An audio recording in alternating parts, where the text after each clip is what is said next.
Shalom, all praise to Yahweh, Shem Yahushai, double honors to our elders, okay, that feed us with understanding, alright, and much love to you brothers that come by to get fed with all faith and honesty. Okay, let's jump into the stories. With the situation with Syria, Russia's being stirred up with all the problems that are going on, so there's a couple of videos I wanted to bring out, but I wanted to read the script first. This is Daniel's 7 verse 9. It says, I beheld till the thrones were cast down, and the ancients of days, and the ancient of days did sit, whose garment was white as snow. White as snow. Oh, Salakia, hold on. Verse 11. And it says, I beheld then because of the voice of the great words which the horn spake, and I beheld even till the beast was slain, and his body was destroyed, and given to the burning flame. So right now, this is what the prophecy of that is coming to pass shortly, with all these things that's going to take place with this war, and the famines, and the race riots, and eventually the Most High is going to burn this place, okay, in parts of Israel and different parts of the world. So now this war is developing, and the Most High just give us the information so we can know. This war is always going to be happening regardless. It's a set in time. It's a prophecy. But now we're being given the information so it doesn't just come upon us. Alright? So that's why you got to pray and watch. So let's jump into the story. Israelis are now warning that the Syrian regime may soon get some massive new tools which could prolong the deadly civil war. Surface-to-air missiles courtesy of Russia. That's according to the reporting of the Wall Street Journal newspaper, which our parent company owns. The journal's reporting the package would include 6 launchers and 144 missiles, each with a range of 125 miles, which could make it a lot harder for outside nations to conduct airstrikes. Jennifer Griffin's at the Pentagon tonight. The Secretary of State John Kerry just wrapped up his trip to Moscow and commented on that new arms report, right? That's right, Shepard. Secretary of State Kerry left Moscow with an agreement to try to co-host an international conference to end the Syrian civil war. That they would co-host that with Russia. But just as he was leaving, he was confronted with leaked reports that Israel had warned the U.S. that the Russians were preparing to deliver batteries of SA-300 anti-aircraft missiles, which are sophisticated enough to intercept both manned aircraft and guided missiles, a game changer for U.S. and NATO airplanes should the Syrians obtain the system. I think we've made it crystal clear we would prefer that Russia was not supplying assistance. We have previously stated that the Okay, well that's like telling Israel, that's like telling the United States we wouldn't like you to supply Israel. You see the hypocrisy in it? Let somebody go to the United States and tell them we wouldn't like you to supply Israel with the weapons that you just supplied them with. Did America not give Israel the Iron Dome, which was some billions of dollars? That's hypocrisy, man. That's why I'm read this. This is Obadiah 1 verse 7. All the men of thy confederacy have brought thee even to the border. The men that were at peace with thee, they have deceived thee and prevailed against thee. They have eaten thy bread and have laid a wound under thee. There is none understanding in him.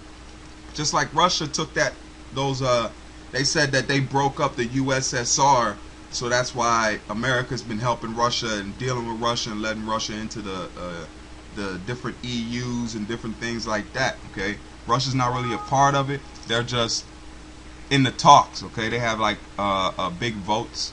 Okay, so let's keep going. Particularly the Yakhant A300 is potentially destabilizing with respect to the state of Israel. And so we've made it very clear historically that that is a concern of the United States.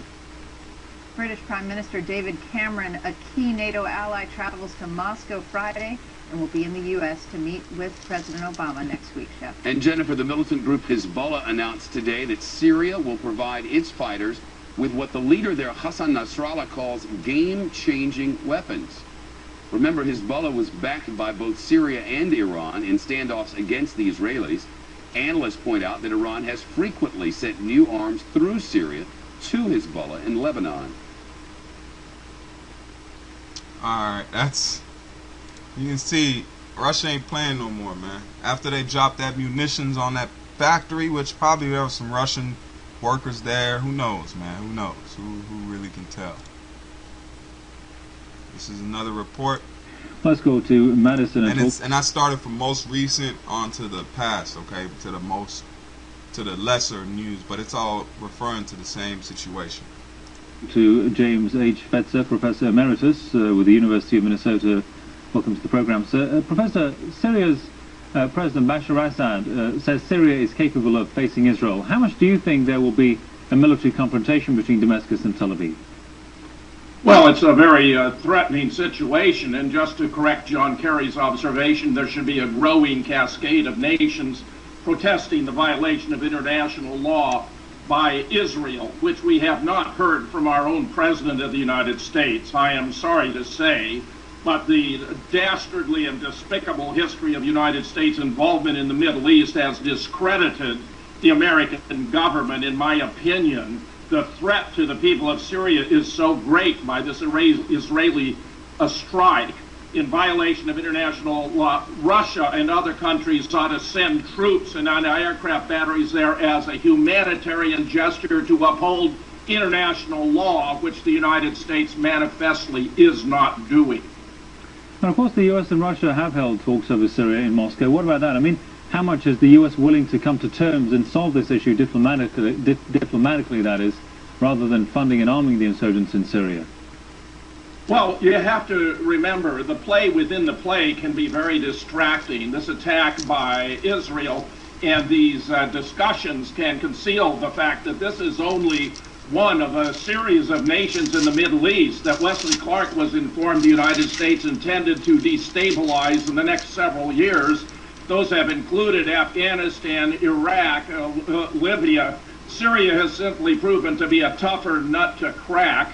But the forces that are precipitating the uprising, the so-called rebels, are clearly mercenary groups. They appear to be aided by Israel, and I suspect strongly the United States. So I do not believe that diplomacy is anything but a concealment, a cover, a delay to allow more of this reprehensible attack on the Syrian people to take place.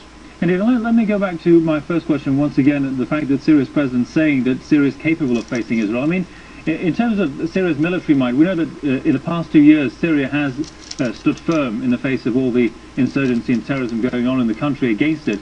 I mean, how capable is Syria militarily? I think that's very difficult to assess. They do have a reasonably strong army. Even Hezbollah, remember, defeated the latest Israeli intrusion into Lebanon. But I believe that all of this mischief that is clearly intended by the Western powers in Israel to topple the Assad regime could be put to an end by Russia sending forces as a humanitarian gesture, given that the Israelis are violating international law, and even Barack Obama is complicit by not condemning them and not pointing out that Israel is only entitled to take actions that are in accordance with international law. I believe there's an opportunity here for Russia and other nations to stand with Syria against this unjust intervention by Western powers and Israel. Indeed. Well, we'll leave it there for the time. Many thanks to Professor James Fetzer from Madison. Thanks for your time there, sir. All right. So as you can see, man, it's stirring. It's stirring. I got one more video, and look how lying these damn generals. Look how skittish this dude is, man. Now, as you know, there have been reports that the Russian military is preparing to dispatch some vessels. We think it's about 3 with supplies and perhaps personnel to their base there at Tartus. We have no indication that these vessels and that material is being sent to Syria for any other purpose than that which the Russian military has acknowledged themselves, that it's for resupply. Like you tell everything, like you tell your old playbook, man. Look at him. Look at his eyes, man. You know he's lying. And to help with the force protection needs they have there at that facility. Russian citizens have been threatened there in Syria, and their stated intention is that this is for force protection reasons of their own. That's what we believe to be the case. As we've said here before, any external support given to the Assad regime of a military lethal nature that could allow them to harm their own people is intolerable and unacceptable. We've made that very clear, and we continue to be concerned about any support that the Assad regime would be getting from outside countries or outside forces to allow them to continue to kill their own citizens. And I wanted to show you guys real quick what actually has been sent over there. It's this type of ship right here, okay? And if you can see, there's 16 units of missiles, 2, 4, 6, 8, 10, 12 on each side. P-50 ballistics, and then they got, I mean, it's just a picture of the carrier. You guys can look at it while I get these verses. This is Isaiah 13 and 17, and it says, behold, I will stir up the Medes. Let me start.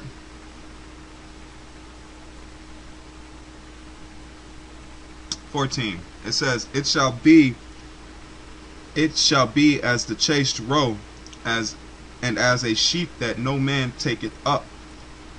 They shall every man turn to his own people, and flee every one into his own land, which is happening now. A lot of people are leaving America because there's no more money here. There's no more so-called, the pomp of America is faded away. That the land of where the dreams are made of, that's no more. It says, everyone that is found shall be thrust through, and everyone that is joined unto them shall fall by the sword. Their children also shall be dashed to pieces before their eyes, and their houses shall be, keep going. 17. Behold, I will stir up the Medes against them, which shall not regard silver, and as for gold, they shall not delight in it. Their bows also shall dash the young men into pieces, and they shall have no pity. On the fruit of the womb, their eyes shall not spare children. Okay? So, the Most High is putting a cold spirit in Russia. They don't care what they'll lie. They'll lie and tell whatever story they want to let them be at peace with them. But really, they're trying to take down this place, man. Because they know this place is trying to take them down.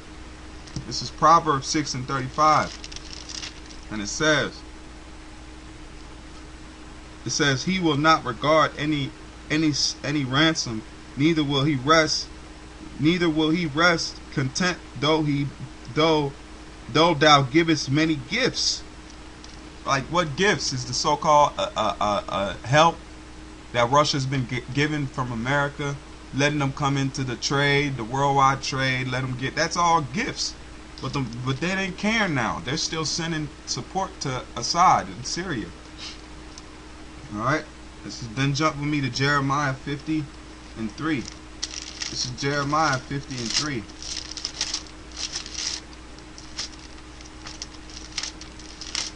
And it says, for out of the north there cometh up a nation against her, which shall make her land desolate, and none shall dwell therein.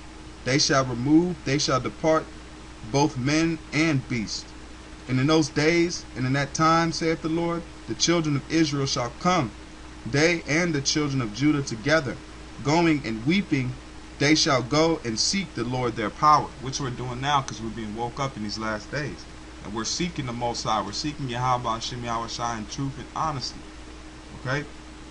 And then jump down to verse 30, and it says, therefore shall the young men fall in the streets, and her men of war shall be cut off in that day, saith the Lord. Behold, I am against thee, O thou most proud, saith the Lord power of hosts. For that day is come, and the time that I will visit thee. And the most proud shall stumble and fall, and none shall rise him up. And I will kindle a fire in his cities, and it shall devour round about him. Alright, so with that, I'm going to say all praise to Yahweh Shem Yahweh Shai. Double honors to the elders of GMS. Much love to you, brothers. And just keep faith, man. Keep strong. We're almost home. Okay? Shalom.